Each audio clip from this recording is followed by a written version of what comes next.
छोटे छोटे बच्चे अपने माँ बाप को ढूंढ रहे हैं, पूरा का पूरा परिवार तहस नहस हो गया है।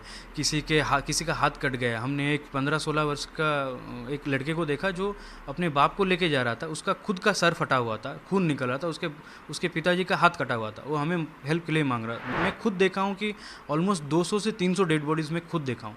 डेड बॉडीज़ ऐसे हालत में थे कि 40-50 मीटर दूर ट्रैक से गिरे थे, फटाक से मतलब इम्पैक्ट इतना तेज़ था कि वो दूर जाके गिरे थे। इस केस में जो अभी का जो डेथ टोल आ रहा है 250-300 के बीच में बोला जा रहा है सरकार की तरफ से, ये आई एम सॉरी लेकिन ये बढ़ने की इसकी गुंजाइश है। डेथ टोल बहुत ज़्यादा जाएगी। सरकार एटलीस्ट इतना तो करना चाहिए कि ये जो 300-400 लोग मरे हैं, इनके जान के खातिर ढूंढना चाहिए कि एक्चुअल में रीज़न क्या है। कल का जो इंसिडेंट हुआ, ट्रेन इंसिडेंट हुआ, उसमें मैं हावड़ा से कोलकाता से ट्रैवल कर रहा था कटक को, जहाँ पे मेरा घर है। कोलकाता में मैं अपने पीएचडी रिलेटेड काम के लिए ही गया था, सैंपल कलेक्शन के लिए। मेरा फील्ड है सुंदरबन फॉरेस्ट रिजर्व। तो मैं वहाँ से जब लौट रहा था, हम 3:20 के अराउंड वहाँ से ट्रेन छूटा, कोरोमंडल एक्सप्रेस। मैं कोरोमंडल एक्सप्रेस के बिल्कुल जो पीछे जो कोच है, मैं वहाँ पे था, इसलिए हमें ज़्यादा कुछ फेस नहीं करना पड़ा। और कोरोमंडल एक्सप्रेस अराउंड 6:35 के आसपास एक बहुत ज़ोर का आवाज़ आया, तो हमें लगा कि कुछ इंसिडेंट हुआ है, कुछ एक्सीडेंट हुआ है, हमें लगा। तो 6:30 के आसपास हमें जब ये साउंड हुआ तो हम तुरंत ही उतरने के लिए रेडी हो गए कि कुछ इंसिडेंट हुआ होगा, अगर डिरेल हुआ होता तो हमें जल्दी से निकलना पड़ेगा। तो जब हम कोच का गेट खोले, जब हम देख रहे बाहर, तो बाहर देख रहे हैं कि 2-3 कोचेस और गिरे पड़े हैं। ये जो कोचेस थी, यहाँ से लगभग 250 से 300 लोग वहाँ पे थे, और वो सब निकल के हमें मदद के लिए बोल रहे थे। हमें ये नहीं पता चला कि ये जो कोचेस है, ये हमारे ट्रेन की कोचेस है या फिर किसी और ट्रेन की कोचेस है। तो हम करीबन 10-15 लोग थे जिनका कुछ हुआ नहीं था। हमारा जो कोच था वो सबसे सही था, कोई डैमेज नहीं हुआ था उसमें। तो जब उस कोच के लोग आके मदद के लिए मांग रहे थे, तब हमें पता चला कि वो सारे कोचेस थे यशवंतपुर एक्सप्रेस के लिए, जो हावड़ा जा रही थी। तो तब पता चला कि अच्छा नहीं, हमारी ट्रेन का कुछ नहीं हुआ है, दूसरे ट्रेन का कुछ हुआ है। ऐसे में तुरंत ही हमने वहाँ पे इमरजेंसी सर्विसेज को कॉल लगाया और पुलिस को भी फ़ोन लगाया। इसी बीच में वहाँ पे हम जो लोग तकलीफ़ में थे उनको पानी वानी दिया। फिर जो बेडशीट है रेलवे का, उसको हमने चीर के एक मेकशिफ्ट बैंडेज बना के बैंडेजेस कराए लोगों के, क्योंकि सारे लोगों का बहुत ज़्यादा खून निकल रहा था। किसी का सर फटा हुआ था, किसी का हाथ कटा हुआ था। ऐसे में जितना हो सका हमने मदद की। अब क्या होता है कि जब एम्बुलेंस सर्विसेज आने लगते हैं, एम्बुलेंस हमारे तरफ ना आके हमारा जो कोरोमंडल एक्सप्रेस था, क्योंकि मैं पीछे था, कोरोमंडल एक्सप्रेस के जो सामने की तरफ है, जहाँ पे सामने उस तरफ जा रहे हैं एम्बुलेंसेस। अब हमें ये नहीं पता चला कि एम्बुलेंस अगर आ रहे हैं तो यहाँ पे एक्सीडेंट हुआ है, वहाँ पे क्यों जा रहे हैं। हम धीरे धीरे करके 4-5 लोग आगे की तरफ बढ़ने लगे। तब हमने देखा कि कोरोमंडल एक्सप्रेस का तो और भी ज़्यादा हालत ख़राब था। अब क्या हुआ था कि कोरोमंडल एक्सप्रेस जो है वो किसी कारणवश डिरेल हो गया था। अब डिरेल होने के बाद बगल में एक लूप ट्रैक होता है जो कि डिफंक्ट होता है, इनएक्टिव होता है। वहाँ पे एक गुड्स ट्रेन पार्क था, तो वो गुड्स ट्रेन से जाके टकराया है। ये बात हमें बाद में रेलवे ऑफिशियल्स ने बताया कि गुड्स ट्रेन से जाके टकराया, फिर कोरोमंडल एक्सप्रेस का इंजन या फिर गुड्स ट्रेन का कोई कोच जाके बगल वाले जो यशवंतपुर एक्सप्रेस जो जा रहा था हावड़ा की तरफ, उससे टकरा गया। अब ये हावड़ा के यशवंतपुर एक्सप्रेस का जो 3 कोच था, ये तीनों के तीनों जनरल बोगीज थे, उसमें बहुत ज़्यादा कैजुअल्टीज हुई हैं। तो ये मैंने पहले एक हावड़ा से चेन्नई की तरफ आ रही थी। हाँ, दूसरा जो है यशवंतपुर वाला, वो यशवंतपुर से कलकत्ता सेम टाइम में क्रॉस कर रही थी। सेम टाइम पे क्रॉस करे थे उस एरिया में। तो बाकी बोगी क्रॉस कर गया था, लास्ट बाकी बोगी क्रॉस कर गया था, आगे चला गया था, करीबन 600 मीटर से 800 मीटर आगे है बाकी के इंजन के सारे बॉगीज़। ये 3 बॉगीज़ ही गिर गई थी पलट के। अब क्या होता है कि जब हम कोरोमंडल एक्सप्रेस के सामने की तरफ जाते हैं, हम देखते हैं कि उसका जो इंजन है वो करीबन 3-4 महले के ऊपर हाइट पे चला गया है। उसके नीचे सारे ये गुड्स ट्रेन का बॉगी है और कुछ जनरल बॉगीज़ हैं, वो सब बिखरे हुए पड़े हैं, पलट गए हैं सारे के सारे। एकदम एक्सट्रीम कंडीशन है, बहुत ही ज़्यादा केओटिक सिचुएशन था।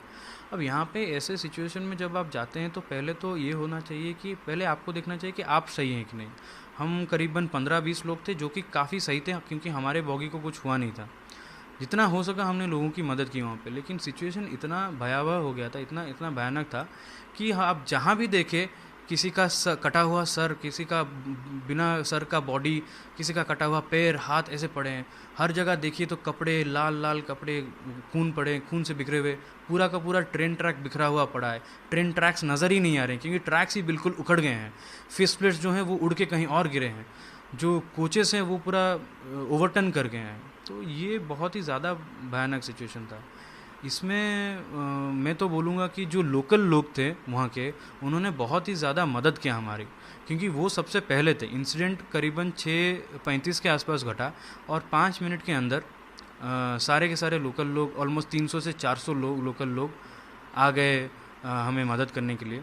जितने को पैसेंजर्स थे उन्होंने भी मदद की। ऑथोरिटीज़ को आते आते करीबन 45 मिनट से 1 घंटा लग गया, लेकिन ऑथोरिटीज़ हालांकि थोड़ा लेट आई, लेकिन आते ही उन्होंने बहुत जल्दी से काम करना शुरू कर दिया और सबकी मदद करने लगे। तो आप जब वहाँ जैसे एक्सीडेंट हुआ, आपको पता चला इतना बड़ा ये वो आपके सामने में लाशें पर, तो आपका फीलिंग उस समय कैसा? उस टाइम पे जो कहते हैं एक एड्रेनलिन रश होता है, उस टाइम पे या तो करो या मरो का सिचुएशन ऐसे हो जाता है और अचानक से दंग रह जाते हैं, स्तंभ रह जाते हैं। उस सिचुएशन में पहले हमने देखा कि हम ठीक हैं, हमारा सब कुछ ठीक है, सामान वामान ठीक है, हमें कुछ हुआ नहीं है। तो हमने वहाँ पे जितना हो सका दूसरों की मदद करने के लिए लगा दिया और ये देखने लगे कि यहाँ से निकलने के लिए रास्ता क्या है। अच्छी बात यह है कि वहाँ पे एक रोड था जो कि हाईवे वहाँ से करीबन 600-700 मीटर दूर है, और एक रोड है जो कि इंटरसेक्ट करता है उस रेलवे लाइन को। उस रोड की वजह से ही इतने सारे एम्बुलेंस और फायर सर्विसेज वहाँ तक पहुँच सके, एनडीआरएफ की टीम इतनी जल्दी पहुँच सकी वहाँ पे। और डिस्ट्रिक्ट मजिस्ट्रेट और एसपी जो है बालेश्वर के, वो वहाँ पे 1 घंटे के अंदर आ गए और उस पूरे सर्विस रोड को एक ग्रीन कॉरिडोर की तरह बना दिया, जिसमें खाली गाड़ी कितना स्पीड में था उस समय, कुछ पता? क्योंकि कोरोमंडल एक्सप्रेस उस टाइम बालेश्वर छोड़ दी थी, 20 किलोमीटर बालेश्वर से दूर थी, वो स्पीड पकड़ ली थी। गाड़ी की स्पीड एग्जैक्टली तो मैं नहीं बता सकता, लेकिन करीबन 115-120 किलोमीटर प्रति घंटा की होगी। और इंटरेस्टिंग चीज़ ये है कि क्योंकि ये एक एलएचबी रेक है, दोनों की दोनों ट्रेनें एलएचबी रेक थी, और ये जो लाइन था ये अभी रिसेंटली ही मॉडिफाई किया गया था। ये सारी चीज़ें हमें रेलवे अधिकारियों ने ही हम बताया, वहाँ पे जो लोग आए थे हमें पूछने के लिए कि कैसे हैं क्या है, हमारे पूछताछ करने के लिए। उन्होंने बोला कि ट्रैक्स बहुत अभी रिसेंटली रेनोवेट किए गए थे। अब इसमें अगर इतने इंपॉर्टेंट ट्रेन का एक एक्सीडेंट होता है और डिरेल हो जाती है बिना किसी कारण से, तो यहाँ पे तो कोई ना कोई चूक रही होगी। या तो चूक सरकार, मिनिस्ट्री ऑफ रेलवेज़ की तरफ से, रेलवे अधिकारियों की तरफ से हुई होगी, और क्योंकि रेलवे अधिकारी बोल रहे हैं कि वहाँ पे अभी अभी रिसेंटली रेनोवेट हुआ था, तो कहीं ना कहीं कोई बदमाशी की गुंजाइश भी हो सकती है। ये तो हम बता नहीं सकते जब तक इन्वेस्टिगेशन ख़त्म नहीं होती है, लेकिन अगर ऐसा कुछ होता है तो इसमें तो बहुत ही ज़्यादा कड़ी से कड़ी इसके बारे में जांच करनी चाहिए। तो वकील आप सेव हो गए, क्या कहेंगे बाकी पैसेंजर के बारे में जो बच गए हैं? देखिए, सबसे पहले तो ये है कि जब हम इतने सारे डेड बॉडीज़ देखे वहाँ पे, आप यकीन नहीं करेंगे कि छोटे छोटे बच्चे अपने माँ बाप को ढूंढ रहे हैं, पूरा का पूरा परिवार तहस नहस हो गया है। किसी का हाथ कट गया। हमने एक 15-16 वर्ष का एक लड़के को देखा जो अपने बाप को लेके जा रहा था, उसका खुद का सर फटा हुआ था, खून निकल रहा था, उसके पिताजी का हाथ कटा हुआ था। वो हमें हेल्प के लिए मदद के लिए पूछ रहा था। तो इस सिचुएशन में तो दया तो आती ही है। और मैं बता रहा हूँ, जब मैं पहले 1-2 घंटे में वहाँ पे जाके लोगों की मदद कर रहा था, मैं खुद देखा हूँ कि ऑलमोस्ट 200 से 300 डेड बॉडीज़ में खुद देखा हूँ। डेड बॉडीज़ ऐसे हालत में थे कि 40-50 मीटर दूर ट्रैक से गिरे थे, फटाक से, मतलब इम्पैक्ट इतना तेज़ था कि वो एक दूर जाके गिरे थे। इस केस में जो अभी का जो डेथ टोल आ रहा है 250-300 के बीच में बोला जा रहा है सरकार की तरफ से, ये आई एम सॉरी लेकिन ये बढ़ने की इसकी गुंजाइश है। डेथ टोल बहुत ज़्यादा जाएगी। तो ऐसे में तो मैं जितने फैमिली मेम्बर्स हैं, जिनके फैमिली मेम्बर्स का डेथ हुआ है या फिर इंजर्ड हुए हैं, उन सबको मेरी तरफ से कॉन्डोलेंसेस है।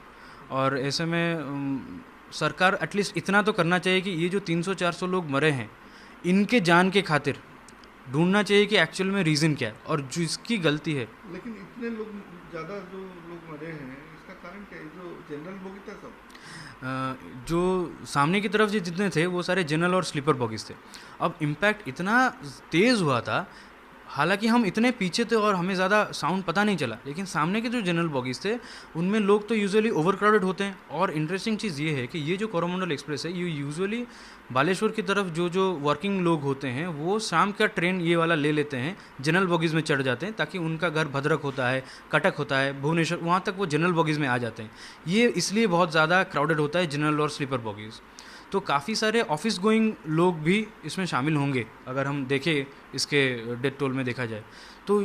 शायद यही कारण है, शायद जनरल बॉगीज़ और स्लीपर बॉगीज़ ओवर क्राउडेड भी था। लोग यूजुअली क्या करते हैं, जो दरवाजे होते हैं वहाँ पे खड़े होते हैं, वहाँ पे बैठे होते हैं, इसी वजह से वो भी बहुत ज़्यादा तेज़ तरह से उनका एक्सीडेंट हुआ है। लेकिन एक चीज़ बताइए, जैसा आप उतर गए गाड़ी से, आपको जी तो पहले पता ही नहीं चला क्या है, इतने लोग जब देखे जी। और आप बच गए तो आपको कैसा उस समय फीलिंग हुआ?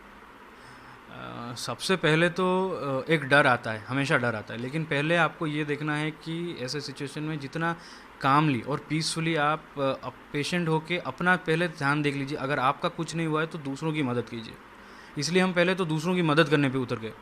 अब दूसरों की मदद करते करते जब अथॉरिटीज़ आ गए तो हमें पता चला कि चलिए अब अथॉरिटीज़ ये इस काम संभालेंगी। तब हमने ये देखा कि हम यहाँ से कैसे निकले, और निकलने के लिए पुलिस ने हमारी बहुत सहायता की है, लोकल्स ने हमारी बहुत सहायता की है। तो एक वहाँ से डर, आप कैसा आए? वहाँ पे हम हाईवे तक पैदल ही आना पड़ा हमें, और हाईवे करीबन 600-800 मीटर दूर है वहाँ से, जैसे मैंने आपको बताया। एक बार जब हम हाईवे पे आ गए तो मैं अपने घर पे कॉल कर दिया था, एक्सीडेंट होने से तुरंत बाद कॉल कर दिया था। तो मेरे पिताजी एक प्राइवेट कार का आयोजन करके वहाँ पर गए थे और मैं तुरंत वहाँ से घर आ गया।